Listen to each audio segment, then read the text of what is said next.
Homegrown tree fruit can be easy. In my case, it was so easy as to be accidental, at least in the beginning. When I moved to Portland, I noticed some flowering branches behind the shed in the backyard. Something was growing in the 6-inch space between the shed wall and the chain link fence. Something that turned out to be an Italian prune plum. My best guess is that some squirrel dropped a plum pit once upon a time. But we do not need to rely on Disney fairy tale gardeners to enjoy homegrown tree fruit. We can choose and plant trees ourselves. A very modest amount of effort on our part yields a magnificent reward. You do need to have access to a sunny spot, water, and be willing to pay attention. The amount of labor required each year is much less than needed to grow an annual vegetable garden. The best case scenario is you have a yard with areas that get full sun. What that means is at least unobstructed sunlight from 11 a.m. to 4 p.m. It is possible to grow tree fruit if you don't have a yard, but that is more complicated, aka not easy. Some citrus can be grown in containers, and I follow a woman online who grows bananas in pots in upstate New York. But even container trees need either full sun or very intensive supplemental lighting. You may be able to take advantage of a sunny balcony, which could host 1 or 2 trees pruned small, but if you don't have a yard. But let's move on. I'm not interested in talking about the complicated way to do this. I'm interested in talking about the simple ways that I've had experience with. The most important thing to learn, and one that took me years to realize, is that you can prune your fruit trees to keep them short and accessible. This makes them easier to care for and helps them to fit better in our lives and in our spaces. There are numerous books and online sources about how to do this. My fruit tree Bible is this book, Grow a Little Fruit Tree, Simple Pruning Techniques for Small Space, Easy Harvest Fruit Trees, written by Ann Ralph. I am not a gardener. I did not grow up among gardening folks. Before I ran across this book, I was very timid about doing anything to the trees in my yard other than watering them.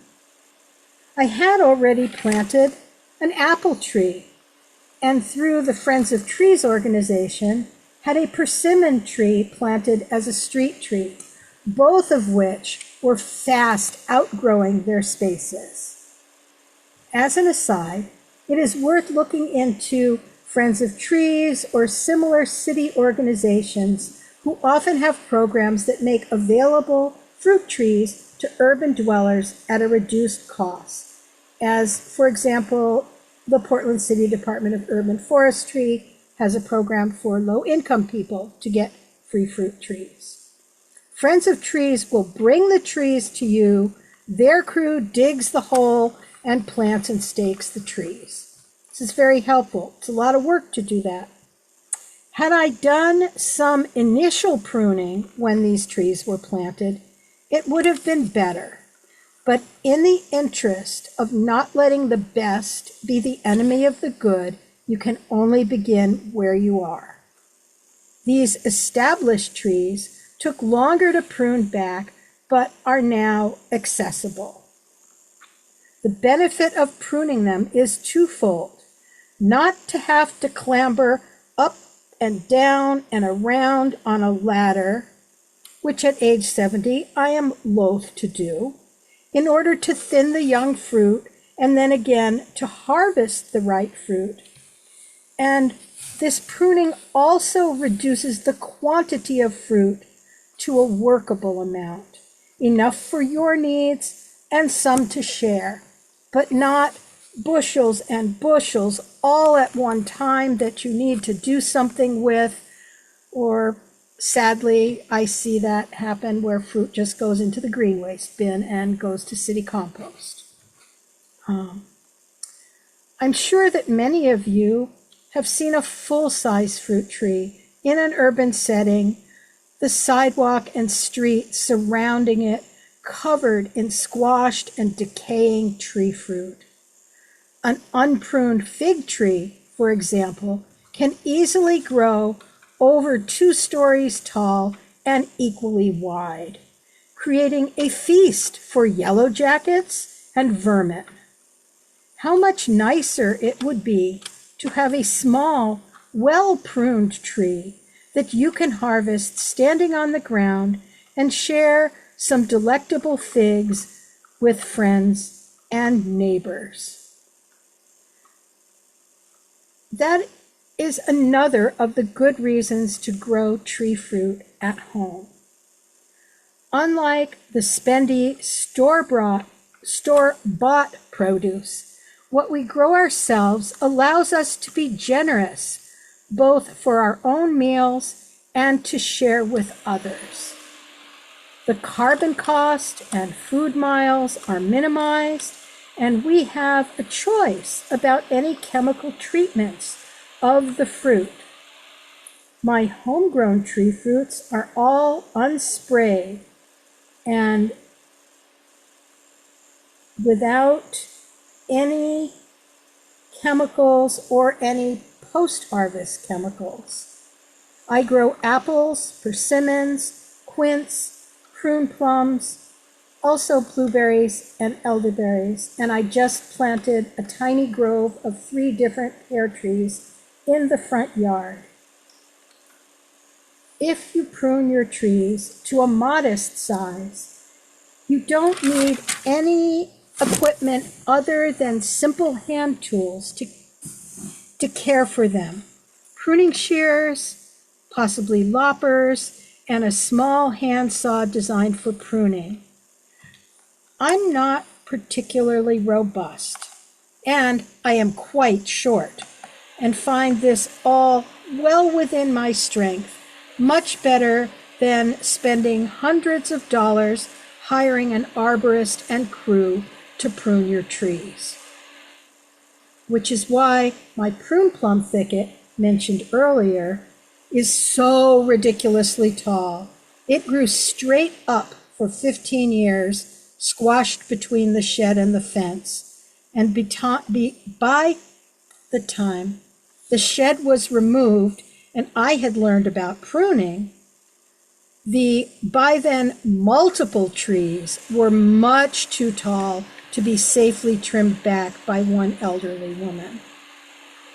On the other hand, the quince tree in my side yard, pruned well and correctly from the beginning, is a very reasonable 6 feet tall, lovely to look at in all seasons, with beautiful flowers, gorgeous quince fruit, and right now that it's all been harvested, it's just covered in golden leaves. And I harvest several dozen fragrant quince to cook with each year while just standing next to it. So, to reiterate, the best time to plant fruit trees is 20 years ago. The next best time is now. Know that you will need to water them for the first 3 years in the hot and dry season while they get established. You do not need, and indeed it is not advised, to plant dwarf, semi-dwarf, or micro-dwarf trees. It is better to control the tree height with pruning and allow the tree to be on a more robust, drought-tolerant, and well-anchored rootstock. If you have access to a sunny spot or a sunny balcony, or maybe a community garden plot, check the rules, or even a cooperative friend or neighbor with a sunny spot, you could enjoy the flavor and abundance of growing your own tree fruit and have a bit of helpful and healthful resistance and resilience in these uncertain times. Thank you.